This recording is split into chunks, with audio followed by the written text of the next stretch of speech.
السلام علیکم، آپ دیکھ رہے ہیں ہورائزن نیوز ایکچولی خبر شامل کرتے ہیں ساہیوال سے۔ ڈی پی او ساہیوال رانا طاہر رحمان خان کی سٹی و صدر سرکل ساہیوال میں کھلی کچہریاں، شہریوں کے مسائل سن کر فوری احکامات جاری۔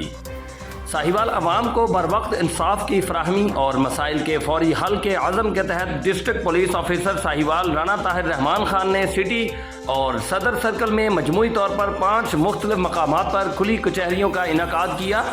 کھلی کچہریوں کے دوران شہریوں نے اپنے شکایتی امور، سیکیورٹی معاملات اور دیگر عوامی مسائل سے ڈی پی او ساہیوال کو آگاہ کیا، جن کے بروقت ازالہ کے لیے موقع پر ہی متعلقہ افسران کو فوری احکامات جاری کیے گئے۔ ڈی پی او ساہیوال نے اپنے خطاب میں کہا کہ کھلی کچہریاں بروقت انصاف کی فراہمی کا ایک مؤثر ذریعہ ہیں، جہاں شہری بلا واسطہ اپنے مسائل پیش کر کے فوری ریلیف حاصل کر سکتے ہیں۔ اس موقع پر انہوں نے عوامی مسائل کے حل میں تاخیر برداشت نہ کرنے، سروس ڈیلیوری کو مزید بہتر بنانے اور پولیس نظام میں شفافیت یقینی بنانے کے حوالے سے بھی واضح ہدایات جاری کیں۔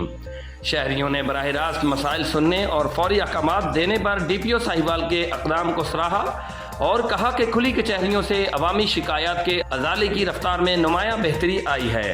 Report Rauf Shahzad Jat, divisional bureau chief Sahiwal, Horizon News H P Pakistan.